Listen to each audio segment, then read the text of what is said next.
ನಾವು ಹೋಗಿದ್ದು ಆನೆಗುಡಿ ಶ್ರೀ ವಿನಾಯಕ ದೇವಸ್ಥಾನ ಜೊತೆಗೆ ಚಂಡಿಕಾ ದುರ್ಗಾ ಪರಮೇಶ್ವರಿ ದೇವಸ್ಥಾನ ಬರ್ತಿದ್ದೀವಿ.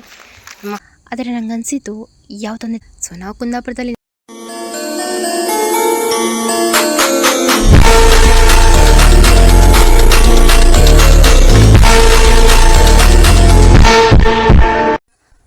ಪ್ರತಿದಿನ ರಾತ್ರಿ ನಿದ್ದೆ ಮಾಡುವಾಗಲೆಲ್ಲ ನಮ್ಮ ಜೀವನದ ಬಗ್ಗೆ ಯೋಚನೆ ಬರೋದು ಕಾಮನ್ನು. ಆದರೆ ನಿನ್ನೆ ರಾತ್ರಿ ಮಲಗಿದಾಗ ಮಾತ್ರ ಜೊತೆಗೆ ಜೀವಿಸ್ತಿದ್ದಂತಹ ಜೀವಗಳ ಬಗ್ಗೆ ಯೋಚನೆ ಶುರುವಾಗಿತ್ತು. ಬೇರೇನಲ್ಲ, ಹೊರಗಿನವ್ರ ಬಗ್ಗೆ ನಾವು ಅದೆಷ್ಟು ಕಾಳಜಿಯನ್ನು ವಹಿಸ್ತೀವಿ, ನಮಗೆ ಬೆಲೆ ಕೊಡಲಿಲ್ಲ ಅಂದರೂ ಕೂಡ ಅವರಿಗೆ ಸಾಕಷ್ಟು ಬೆಲೆಯನ್ನು ಕೊಡ್ತೀವಿ, ಸಮಯವನ್ನು ಕೊಡ್ತೀವಿ. ಅವರು ಮೋಸವನ್ನು ಕೂಡ ಮಾಡ್ತಾರೆ, ಆದರೂ ಕೂಡ ಅವ್ರು ಯಾಕೆ ಮೋಸ ಮಾಡಿದ್ರು ಅನ್ನೋದನ್ನು ದಿನನಿತ್ಯ ಯೋಚಿಸ್ತೀವಿ. ಬದಲಾಗಿ ನಾವು ಯಾಕೆ ಯೋಚನೆ ಮಾಡೋದಿಲ್ಲ, ನಮ್ಮನ್ನು ಕೂಡ ಪ್ರೀತಿ ಮಾಡೋರು ನಮ್ಮ ಸುತ್ತಮುತ್ತಲಲ್ಲೂ ಇರ್ತಾರೆ. ಬೇರೆ ಯಾರಲ್ಲ, ನಮ್ಮ ಫ್ಯಾಮಿಲಿ ಆಗಿರ್ಬೋದು, ನಮ್ಮ ಫ್ರೆಂಡ್ಸ್ ಆಗಿರ್ಬೋದು. ಅವರ ವಿಷಯವನ್ನು ನಾವು ಯೋಚನೆ ಮಾಡದೆ ಯಾವುದೋ ವ್ಯಕ್ತಿ ಮೋಸ ಮಾಡಿದ್ರು, ಯಾವುದೋ ವ್ಯಕ್ತಿ ನಮ್ಮನ್ನು ಕೀಳಾಗಿ ಕಂಡ್ರು ಅಂತ ಅವರ ಬಗ್ಗೆ ದಿನನಿತ್ಯ ಯೋಚಿಸೋ ಬದಲು ನಮ್ಮ ಸುತ್ತಮುತ್ತಲೂ ಕೂಡ ಪ್ರೀತಿ ಮಾಡೋರಿದ್ದಾರೆ, ನಮಗೆ ನಿಸ್ವಾರ್ಥವಾಗಿ ಪ್ರೀತಿಯನ್ನು ಕೊಡೋರಿದ್ದಾರೆ, ಜೊತೆಗೆ ನಮಗೂ ಕೂಡ ಬೆಲೆಯನ್ನು ಕೊಡೋರಿದ್ದಾರೆ. ಅಂಥವ್ರ ಬಗ್ಗೆ ನಾವು ಯೋಚನೆ ಯಾಕೆ ಮಾಡ್ತಾ ಇಲ್ಲ ಅನ್ನುವಂಥದ್ದು. ಹಾಗಾಗಿ ನಾನು ಅರ್ಥ ಮಾಡಿಕೊಂಡೆ, ಸಾಕು ಹೊರಗಿನವ್ರಿಗೆ ಪ್ರೀತಿ ವಿಶ್ವಾಸವನ್ನು ಕೊಟ್ಟು ಕೂಡ ಅವ್ರ ಹತ್ರ ಪಾಠ ಕಲ್ತಿದ್ದು. ಇನ್ನಾದರೂ ನಮ್ಮನ್ನು ಯಾರು ನಿಜವಾಗ್ಲೂ ಪ್ರೀತಿ ಮಾಡ್ತಾರೆ, ಯಾರು ನಿಜವಾಗ್ಲೂ ಬೆಲೆ ಕೊಡ್ತಾರೆ, ಅವ್ರ ಜೊತೆ ಚೆನ್ನಾಗಿರೋಣ ಅಂತ. ಹಾಗಂತ ಈ ಮುಂಚೆ ನಮ್ಮ ಜೊತೆಲಿರೋರಿಗೆ, ನಮ್ಮ ಪ್ರೀತಿ ಮಾಡಿದವ್ರಿಗೆ ಬೆಲೆ ಕೊಟ್ಟಿಲ್ಲ ಅಂತಲೂ ಅಲ್ಲ. ಹಾಗೆ ನಮ್ಮ ಮೋಸ ಮಾಡಿದವರಾಗಿರ್ಬೋದು, ನಮ್ಮ ನಂಬಿಕೆಯನ್ನು ಕಳ್ಕೊಂಡಿರೋರಿಗೆ ಕೆಟ್ಟದಾಗಲಿ ಅನ್ನೋಂಥದ್ದು ಭಾವನೆಗಳಿಲ್ಲ. ದೂರದಲ್ಲಿ ಅವರು ಕೂಡ ಚೆನ್ನಾಗಿರಲಿ, ಜೊತೆಗೆ ನಾವು ಕಲ್ತಿರುವಂತಹ ಪಾಠವನ್ನು ಕೂಡ ಮರೆಯೋದು ಬೇಡ. ಇವತ್ತಿನ ದಿವಸ ಮಾರ್ಚ್ 23. ನಮ್ಮಕ್ಕ ಯಾಕೋ ಬೇಜಾರಲ್ಲಿದ್ಲು. ಬೇಜಾರು ಯಾಕೆ ಮಾಡ್ಕೊಂಡಿದ್ಯಾ ಅಂತೇನು ಕೇಳೋಕ್ಕೆ ಹೋಗಲಿಲ್ಲ. ಅವಳನ್ನು ಕರ್ಕೊಂಡು ಹೆಂಗೋ ಒಪ್ಪಿಸಿ ದೇವಸ್ಥಾನಕ್ಕೆ ಹೊರಟೆ. ದೇವಸ್ಥಾನಕ್ಕೆ ಯಾಕೆ ಅಂತೀರಾ? ನಮ್ಮಕ್ಕ ಯಾವಾಗಲಾದರೂ ಹೊರಗೋಗೋಣ ಅಂತಾಗ ಹೇಳೋದು ದೇವಸ್ಥಾನಕ್ಕೆ ಹೋಗೋಣವಾ ಅಂತ. ಅದಕ್ಕೋಸ್ಕರ ದೇವಸ್ಥಾನವನ್ನೇ ಆಯ್ಕೆ ಮಾಡ್ಕೊಂಡ್ವಿ. ಗೊತ್ತಿಲ್ಲ ಅವಳು ಮನಸ್ಸಿಂದ ಬಂದಳು ಅಥವಾ ತಂಗಿ ಕರೆದ್ಲು ಅಂತ ಬಂದಳು, ಗೊತ್ತಿಲ್ಲ. ಬಟ್ ನಾನು ಮಾತಿಗೆ ಬೆಲೆ ಕೊಟ್ಟು ಬಂದಳು. ನಾವು ಹೋಗಿದ್ದು ಆನೆಗುಡಿ ಶ್ರೀ ವಿನಾಯಕ ದೇವಸ್ಥಾನ ಜೊತೆಗೆ ಚಂಡಿಕಾ ದುರ್ಗಾ ಪರಮೇಶ್ವರಿ ದೇವಸ್ಥಾನ. ದರ್ಶನ ತುಂಬಾ ಚೆನ್ನಾಗಾಯಿತು. ಸಂಡೇ ಆಗಿರೋದ್ರಿಂದ ಸ್ವಲ್ಪ ರಶ್ ಇತ್ತು ಅಷ್ಟೇ. ಇಲ್ಲಿ ವಿಡಿಯೋ ಕ್ಲಿಪ್ಗಳನ್ನು ಹಾಕ್ಲಿಕ್ಕಾಗಲಿಲ್ಲ, ದೇವಸ್ಥಾನದಲ್ಲಿ ಅಲೋ ಇರಲಿಲ್ಲ. ಅನ್ನಪ್ರಸಾದ ಸಿಕ್ತು, ಭಕ್ತಿಯಿಂದ ತಿಂದ್ವಿ. ನಾನು ನನ್ನ ಫ್ರೆಂಡ್ಸ್ ಜೊತೆ, ಕಲೀಗ್ಸ್ ಜೊತೆ ತುಂಬಾ ಟ್ರಿಪ್ ಮಾಡಿದ್ದೀನಿ. ಬಟ್ ನನ್ನ ಅಕ್ಕನ ಜೊತೆ ತುಂಬಾ ಕಮ್ಮಿ. ಸೊ ಇವತ್ತು ಅವಳ ಜೊತೆ ಹೊರಗೆ ಬಂದಿದ್ದು ತುಂಬಾ ಖುಷಿಯಾಯಿತು. ಆನೆಗುಡಿ ದೇವಸ್ಥಾನದಿಂದ ಬರ್ತಿದ್ದೀವಿ. ನಮ್ಮ ಅಕ್ಕನವ್ರ ಹತ್ರ ಕೇಳೋಣ ಇವತ್ತು ಹೇಗಿದೆ ದಿವಸ ಅಂತ. ಹೇಳಿ ಅಕ್ಕ, ಹೇಗಿದೆ? ಒಳ್ಳೆ ಇತ್ತು ದೇವಸ್ಥಾನ. ಹೌದಾ? ಎಷ್ಟನೇ ಸಲ ಬಂದಿದ್ದ? ನನ್ನ ಅಮ್ಮ ಒಂದು ಜೊತೆ ಕರ್ಕೊಂಡು ಬಂದಿಲ್ಲ, 2ನೇ ಸತಿ. ಹೌದಾ? 2ನೇ ಸತಿ ಬರ್ತೀವಿ. ಖುಷಿ ಆಯ್ತಾ? ಖುಷಿ. ಬಿಸಿಲು ಹೆಂಗಿತ್ತು? ನಡುಗಡಿ ಅಷ್ಟು ಬಿಸಿಲಿತ್ತು. ಅಯ್ಯಬ್ಯಾ.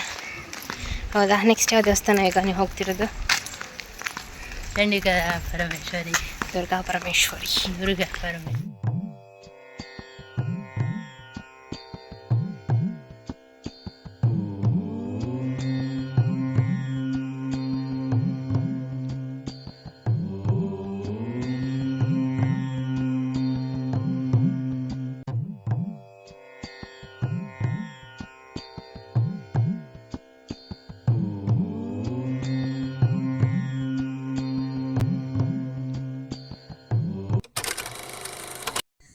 ದೇವಸ್ಥಾನ ದರ್ಶನ ಮುಗಿಸಿ ನಾವು ಬಸ್ಸಿಗೆ ಹೊರಟಾಗ ಈ ಅಜ್ಜಿ ಸಿಕ್ಕಿದ್ರು.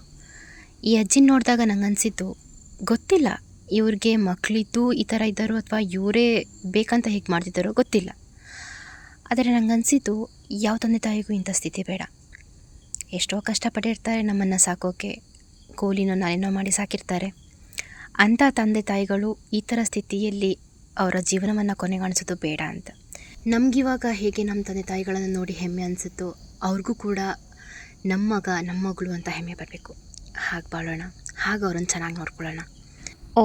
ಸರಿ ವಿಷಯ ಅಕ್ಕಂದಲ್ವಾ? ನಾವು ದರ್ಶನವನ್ನು ಮುಗಿಸ್ಕೊಂಡು ಹೊರಟಿದ್ದು ಕುಂದಾಪುರದ ಕಡೆಗೆ. ಕುಂದಾಪುರಕ್ಕೆ ಯಾಕೆ ಕರ್ಕೊಂಡು ಹೋದೆ ಅಂತಂದರೆ, ನನ್ನ ಅಕ್ಕ ಲೈಫಲ್ಲಿ ಒಂದು ಸಲನೂ ಪಿಜ್ಜಾ ತಿಂದಿಲ್ಲ. ಆ ವಿಷಯ ನನಗೆ ಗೊತ್ತಿದ್ದು, ಸೊ ಕರ್ಕೊಂಡು ಹೋದೆ. ಅಲ್ಲಿ ಅವಳಿಗೆ ಪಿಜ್ಜಾ ಕೊಡಿಸ್ದೆ. ಇದೇನು ದೊಡ್ಡ ಹೆಮ್ಮೆ ವಿಷಯ ಅಲ್ಲ, ಆದರೂ ನಂಗೆ ಖುಷಿ ಆಯಿತು. ನನ್ನ ಅಕ್ಕಂಗೆ ನಾನೇ ಮೊದಲನೇ ಸಲ ಪಿಜ್ಜಾ ಕೊಡಿಸಿದ್ದು ಅಂತ. ನಿಮ್ಗೆ ಗೊತ್ತಾ, ಅವಳು ಪಾನಿಪೂರಿನೂ ಫಸ್ಟ್ ಟೈಮ್ ತಿಂದಿದ್ದು ನಾನೇ ಕೊಡಿಸಿದ್ದು. ಇದೆಲ್ಲ ದೊಡ್ಡ ದೊಡ್ಡ ಮ್ಯಾಟ್ರ್ಗಳೇನಲ್ಲ, ಚಿಕ್ಕದವೆ. ಆದರೆ ಇದರಿಂದ ನನಗೂ ಖುಷಿ ಆಯಿತು. ಮೇ ಬಿ ನಮ್ಮ ಅಕ್ಕಂಗೂ ಆಗಿರ್ಬೋದು. ಇಷ್ಟರಲ್ಲಿ ನಮ್ಮ ಅಕ್ಕಂಗಾಗಿರೋ ಬೇಜಾರಲ್ಲಿ ಸ್ವಲ್ಪನಾದರೂ ಕಮ್ಮಿ ಆಗಿರ್ಬೋದು ಅಲ್ವಾ? ಹಾಗೆ ಲೈಫಲ್ಲಿ ಏನೇನು ಆಸೆಗಳಿದೆ? ಜಾಸ್ತಿ ಇಲ್ಲ. ಎಂಥ ಆಸೆನೂ ಇಲ್ಲ. ತಿರ್ಗುದು ಕಡಿಕೆ ತಿಂಬುದು ಅಂಥದ್ದು ಇಲ್ಲ. ಮತ್ತು ಕೊಯ್ಯಲ್ಲಲ್ಲ ಎಂತ ಇದು ಆಸೆಲಿ ತಗೊಬಂದ್ರಿ? ಒಂದು ಗೊಂಬೆ, ಹ್ಞೂ love heart, heart heart shape, okay. ಮತ್ತು ಕಣಿ ಹಣ್ಣು, ಹಾಂ ಮನೆಯವರಿಗೆ ತಿಂಬುಗೋಸ್ಕರ ಕಣಿ. ಓಕೆ. ನನಗೂ ಅದೇ ತಾನೇ ಬೇಕಾಗಿತ್ತು.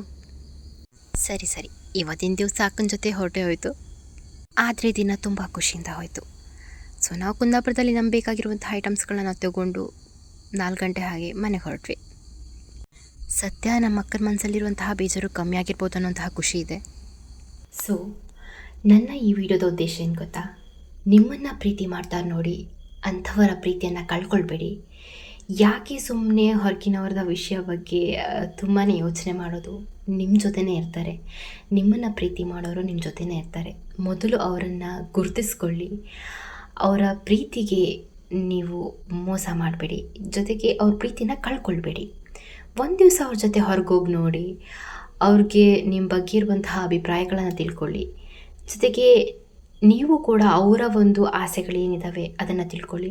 ಹೊರಗಡೆ ಹೋಗೋಕ್ಕಾಗಲಿಲ್ಲ ಅಂದರೂ ಕೂಡ ಅವ್ರ ಜೊತೆ ಚೆನ್ನಾಗಿ ಮಾತಾಡಿ. ನಾನು ಮಾತಾಡಿದ್ರೆ ಸಾಕು, ಅವರು ಖುಷಿಯಾಗ್ತಾರೆ. ಒಬ್ಬರು ಬೆಳೀತಿದ್ದಾರೆ ಅಂತಂದರೆ ಅವ್ರ ಬಗ್ಗೆ ಹೊಟ್ಟೆ ಕಿಚ್ಚನ ಪಡ್ಕೊಂಡು ಅವರ ಏಳಿಗೆಯನ್ನು ಸಹಿಸ್ಕೊಳ್ಳೋದ ಸಮಾಜ ಇದು. ಅಂತಹ ಸಮಾಜದ ಮಧ್ಯೆಯೂ ನಿಮ್ಗೆ ಸಪೋರ್ಟ್ ಮಾಡುವವರು, ನಿಮಗೆ ಬೆಲೆ ಕೊಡೋರು, ನಿಮ್ಮನ್ನು ನಿಸ್ವಾರ್ಥದಿಂದ ಪ್ರೀತಿ ಮಾಡೋರು, ಅವರನ್ನು ಯಾವತ್ತೂ ಬಿಟ್ಕೊಡ್ಬೇಡಿ.